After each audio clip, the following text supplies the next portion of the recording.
नमस्कार दोस्तों, आपका स्वागत है आज के मुख्य समाचारों में। दोस्तों, आज देश भर से कई बड़ी न्यूज़ निकल कर आ रही है। सभी बड़ी खबरों के बारे में एक-एक करके विस्तार से आपको बताएंगे।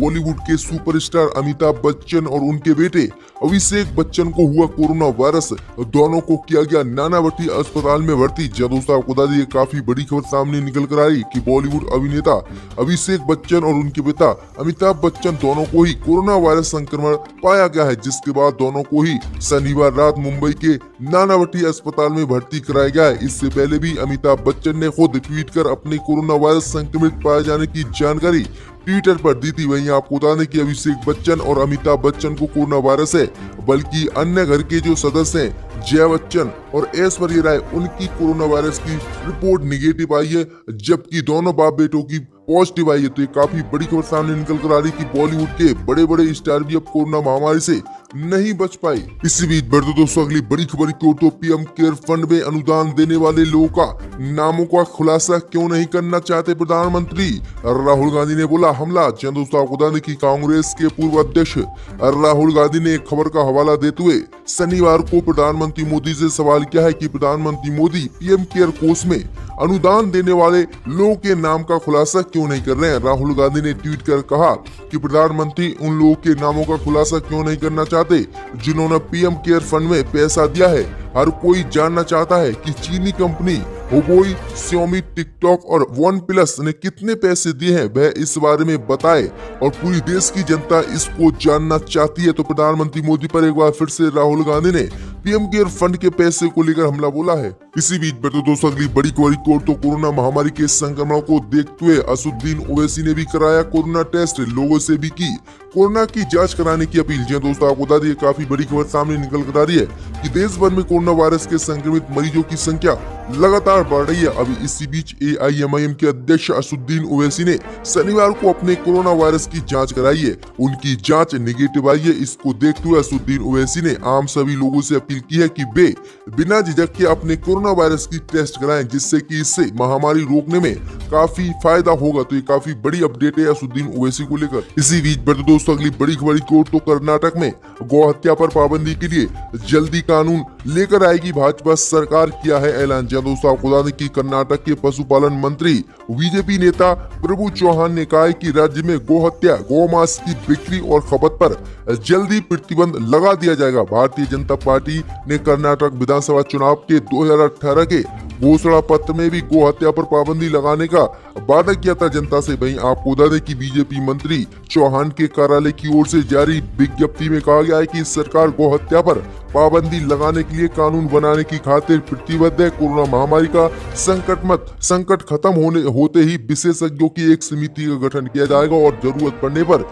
ये समिति गुजरात और उत्तर प्रदेश में लागू गौ हत्या कानून का अध्ययन करने के लिए जाएगी और फिर उसके बाद जो है कर्नाटक में भी गौ हत्या पर पाबंदी लगा दी जाएगी और कानून बना दिया जाएगा। तो ये काफी बड़ी अपडेट है कि भाजपा सरकार कर्नाटक में गौ हत्या पर कानून बनाने जा रही है। इसी बीच बढ़ते दोस्तों अगली बड़ी खबर की ओर। तो मोदी सरकार के मंत्री गिरिराज सिंह ने की मांग, कहा सभी धर्मों के लिए बने जनसंख्या नियंत्रण कानून। दोस्तों, आपको बता दें काफी बड़ी खबर सामने निकल कर आ रही है कि विश्व जनसंख्या दिवस पर एक बार फिर से भाजपा नेता व नरेंद्र मोदी सरकार के मंत्री गिरिराज सिंह ने जो है जनसंख्या नियंत्रण कानून की मांग की है। उन्होंने कहा कि जिस तरह से भारत में धर्मों के आधार पर जनसंख्या बढ़ रही है, इसे कम करने के लिए भारत सरकार को जनसंख्या नियंत्रण कानून लाना चाहिए और जिससे कि ये कानून सभी धर्मों पर लागू होगा और किसी एक धर्म पर नहीं, जिससे कि भारत की जनसंख्या कम होगी और देश का विकास होगा। तो ये काफी बड़ी मांग की है कि अब फिर से देश में जनसंख्या नियंत्रण कानून लाने का समय आ गया है। इसी बीच बढ़ते दोस्तों अगली बड़ी खबर की ओर। तो सोनिया गांधी ने प्रधानमंत्री मोदी पर एक बार फिर से बोला हमला, कहा कोरोना से निपटने में मोदी सरकार रही फेल। दोस्तों, आपको बता दें कि कांग्रेस की अंतरिम अध्यक्ष सोनिया गांधी ने शनिवार को वीडियो कॉन्फ्रेंसिंग के जरिए लोकसभा सांसदों के साथ बैठक की। इस बैठक में सोनिया गांधी ने सांसदों से कहा कि वे राजनीतिक मुद्दों पर जनता की समस्या को ध्यान में रखते हुए मोदी सरकार की कमजोरियों को दूर रखें। उन्होंने कहा कि कोरोना महामारी से होने वाली इस समस्या से निपटने में मोदी सरकार विफल साबित हुई है। अब देश की आर्थिक स्थिति भी खराब हो गई है। वहीं ये सरकार की गलत नीतियों के कारण वास्तविक नियंत्रण रेखा LAC पर चीन के साथ तनाव भी है।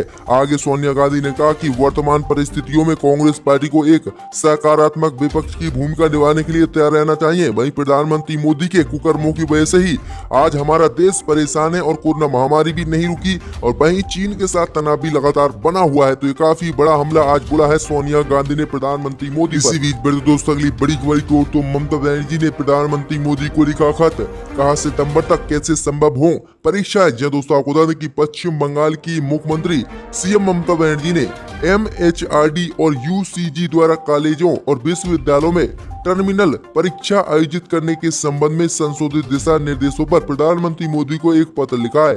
पत्र में ममता बनर्जी ने प्रधानमंत्री मोदी से इस मसले की तुरंत जांच करवाने के लिए कहा है। इसके साथ ही UCG की पहले की सलाह को बहाल करने का अनुरोध भी ममता बनर्जी ने प्रधानमंत्री मोदी से कहा। जी दोस्तों आपको बता दें कि अप्रैल महीने से ही जिस तरह से देश में कोरोना का संक्रमण लगातार बढ़ रहा है, ऐसे में सितंबर तक परीक्षाएं आयोजित करने लायक वातावरण हो या नहीं, इस बारे में अभी कुछ नहीं कहा जा सकता और इसी के लिए प्रधानमंत्री मोदी को ममता बनर्जी ने पत्र लिखा है। इसी बीच बढ़ते दोस्तों अगली बड़ी खबर की ओर तो गुजरात में हार्दिक पटेल को कांग्रेस में मिली बड़ी जिम्मेदारी, गुजरात के कार्यकारी अध्यक्ष किए गए नियुक्त। जी दोस्तों आपको बता दें कि कांग्रेस ने शनिवार को हार्दिक पटेल को गुजरात कांग्रेस कमेटी का कार्यकारी अध्यक्ष नियुक्त किया है। पार्टी की अंतरिम अध्यक्ष सोनिया गांधी ने भी गुजरात कांग्रेस कमेटी की वर्किंग प्रेसिडेंट के तौर पर हार्दिक पटेल के नाम का प्रस्ताव पर मोहर लगा दी है। अभी कुछ महीने पहले ही पाटीदार नेता हार्दिक पटेल को अहमदाबाद पुलिस ने 3.5 साल पुराने दंगा मामले में गिरफ्तार किया था। इसी बीच बढ़ते दोस्तों अगली बड़ी खबर की ओर तो मध्य प्रदेश में आज होगा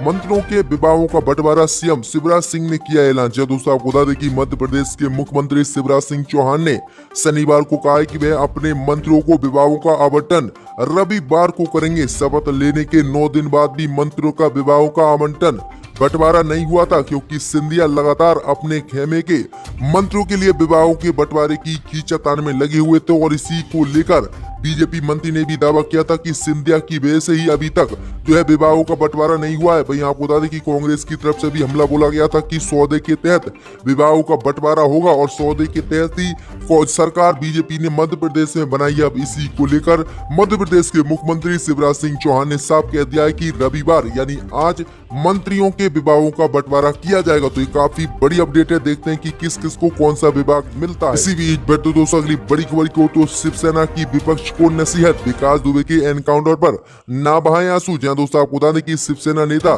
संजय राउत ने कहा है कि कुख्यात अपराधी विकास दुबे एक मुठभेड़ में मारे जाने को लेकर विपक्ष पार्टी किस तरह से आंसू बहा रही है और इसे लेकर आश्चर्य जता रही है और पुलिस की कार्रवाई पर भी सवाल उठा रही है, जो कि उठाना बहुत गलत है। उन्होंने कहा कि कुख्यात आरोपी ने जिस तरह से 8 पुलिसकर्मियों की हत्या की, उसका यही हाल होना चाहिए। उन्होंने कहा कि जिस तरह से मध्य प्रदेश पुलिस ने विकास दुबे को गिरफ्तार कर उत्तर प्रदेश पुलिस को दिया था, जब पुलिस से जबरदस्ती उसने तमंचा छीनने के लेकर गोली चलाने की कोशिश की, तभी पुलिस ने उसका